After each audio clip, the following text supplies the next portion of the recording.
Hey everybody, I'm Jake. This is Fast Lane Classic Cars in St. Charles, Missouri, 15 minutes outside St. Louis to the west. And in front of me we have a beautiful 1932 Ford Roadster, and I'll get it out of the way immediately. Although it's in Roadster form right now, it does have a removable soft top that is maroon that goes with this car. Really easy to take on and off. I actually took it off by myself the other day, so you can put a top up if you want, but I like it better in Roadster form. I think it looks cooler. This Roadster is powered by a 400 cubic inch V8 bored 30 over with a 4-barrel carb. It has forged pistons, a balanced rotating assembly, GM Vortec heads with screw-in rocker studs. It has a comp cam with comp cam's roller rocker arms, and it's fast. It's no slouch. This thing absolutely gets out of its own way, and it's backed up by a T56 6-speed manual transmission, and we'll get onto that a little bit more later, but it's got a 4.9-inch rear end with 389 gears and Posi, so it can light up both tires at the same time, and this is a tire roasting machine. It's small, has a short wheelbase, it's lightweight. You're not losing a lot of that horsepower through the drivetrain in this thing, and yeah, it likes to light these things off. It has a Bebop Glassworks body with a steel louvered hood. As you can see with the suspension on the front, a lot of it is chromed and polished. It looks absolutely amazing. You have 1965 Buick finned front brake drums as well to kind of add to the jewelry of the front end. The paint job is awesome. You got this tan exterior paint with these, not flames, I guess you could call them speed stripes. I don't really know what you would refer to these as. And it's pinstriped in a brighter shade of red. If you get up close to it, there's a similar paint scheme going on the headlights, and the intake is painted to match as well. Inside you have a maroon bucket seat interior. The bucket seats are extremely comfortable, and I think they look fantastic in this thing. Maroon carpet as well. You also have a turned aluminum dash, which I think looks incredible, fitted with autometer gauges, and this car has a heater, which is fantastic. We're not going to need that today because it's July in Missouri, so it's already hot enough as it is, but you have one if you want to drive it around in the winter. You also have 12-volt outlets under the dash and a shelf built in underneath as well to hold all of your belongings while you're driving around. There's actually a decent amount of storage in this 32. It's a tiny car, but you also have these little door pockets in here, which are very handy, and a lockable compartment behind the seats, and that's not even including the trunk, which does open and has quite a bit of storage room back here. Let's see, the undercarriage of this car is also painted and very detailed. You've got custom headers with full dual exhaust, a Griffin aluminum radiator with an electric fan to help keep this thing cool, and staggered steel wheels. You got 16-inch wheels in the back, 15-inch wheels in the front. They are painted, and they all have the hubcaps and beauty rings on them. You also have some custom pinstriping around the car. Here on the trunk, around the handle, on the gas tank down here, you got custom pinstriping, and it says 32 right inside there. So this thing has the fantastic old school look, and it has the equally fantastic big horsepower tire smoking drivetrain to go with it. And I'm about done talking about it, and you guys probably want to hear it. So let's start this thing up. All right, we're now inside the Ford. I'm gonna start it up real quick. And whoever tuned this carburetor did a great job, because it's been great every time. And that time was no different.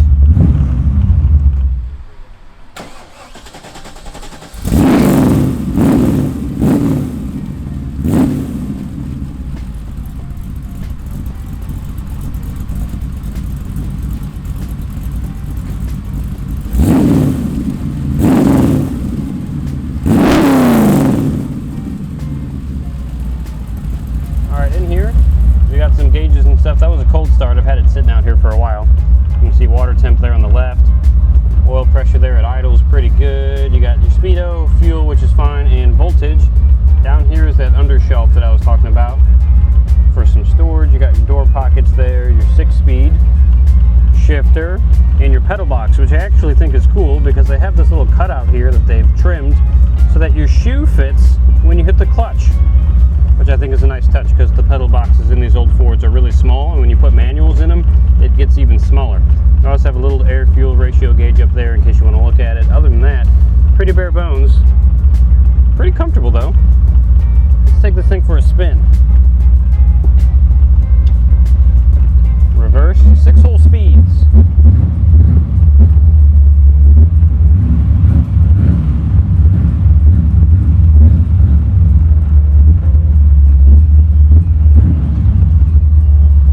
Oh, we got another car coming over here.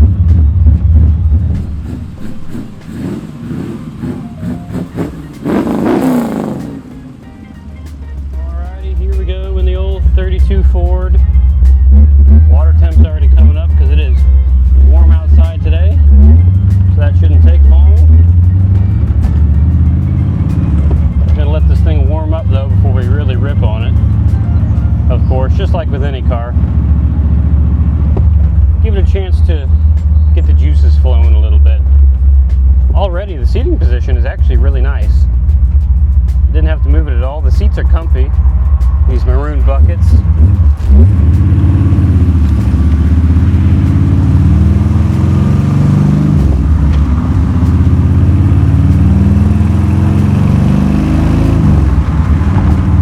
Shifting is very nice. I like the tall, long shift lever, and the throw, because of that, feels super long, but I actually kind of like it. Feels more old school that way, and you really get a nice haptic mechanical click when you get it into gear. Around the roundabout, handles nicely.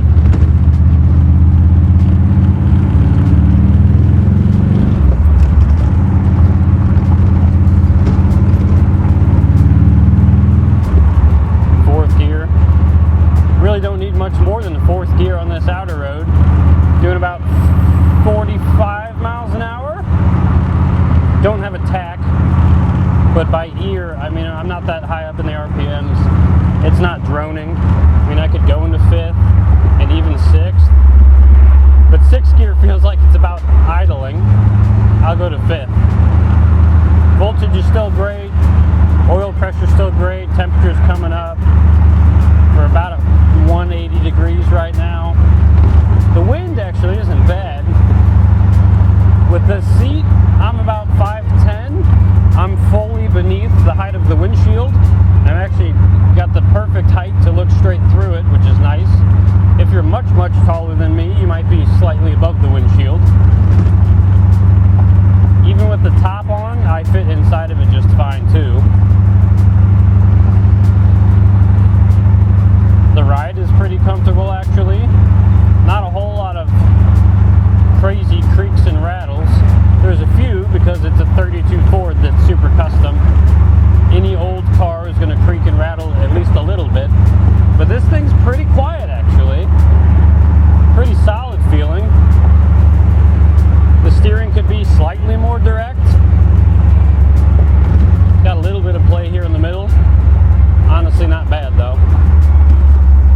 The brakes feel fantastic, and I love those finned Buick brakes they have on the front.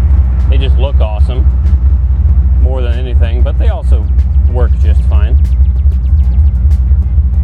And I love this turned aluminum dashboard. Reminds me of like a Trans Am that had the similar style of dashboard. You have the two side mirrors. You don't have a rear view. I can't remember if there was a rear view attached to the top or not. I don't think there was. The side mirrors are in a really nice position though. You can see out of them just fine. Hopefully it doesn't rain. I just noticed this cloud's a little dark.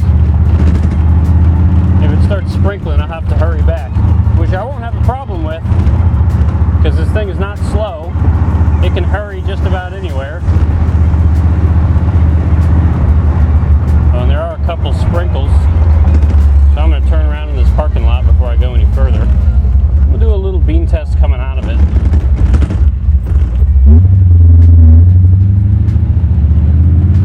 Before I get caught out here in the rain. The one thing I didn't check before I left was the weather, of course.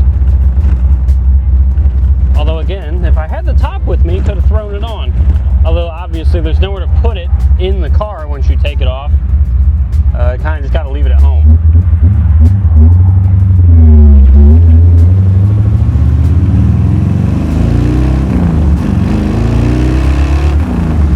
Oh, it's no slouch.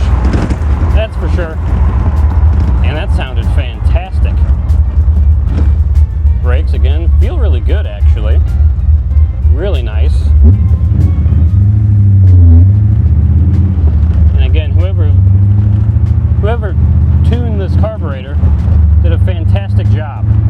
It starts up really nice, you breathe on the key, maybe give it a pump or two, fires right up.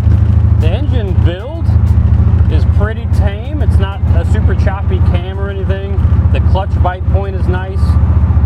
Really comfortable and easy to drive actually, but just enough fast for this chassis, I think.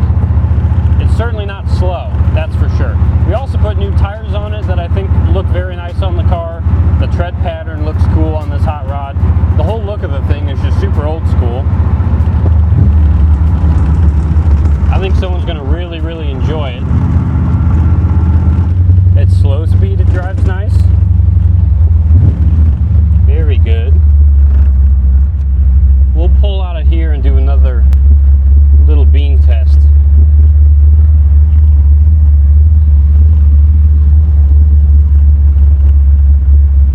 beans feel like in this thing. I haven't really driven this car a whole lot, so I'm actually curious, now that I have a little bit of space in front of me, what this thing will be like.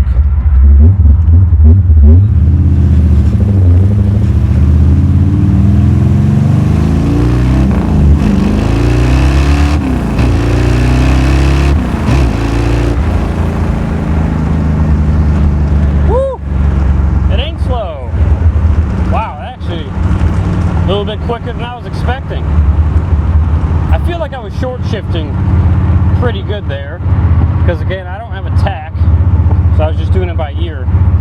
So I was playing it very safe there on the RPMs. But all the torque is probably in the middle of the rev range, if not lower down, so you don't really need to rev this thing out all the way. That felt amazing. It does feel like a very well-built, stable car too, which you don't always get in an old hot rod like this that's almost 100 years old now.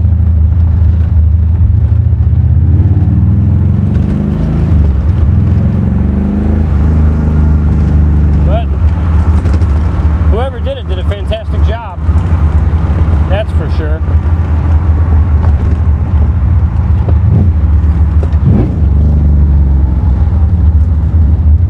Here onto our street.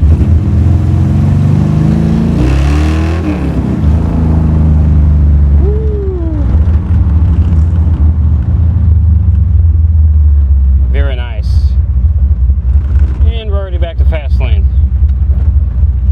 And after all that, we're at 160 degrees on the temperature gauge. Very nice. It's definitely warmed up now.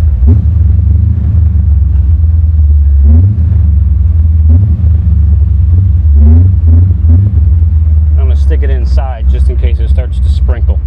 Again, really should have checked that before I left, but oh well.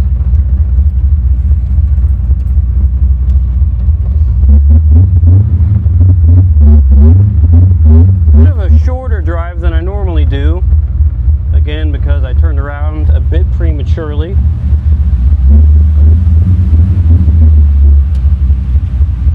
But I don't want to get this thing wet.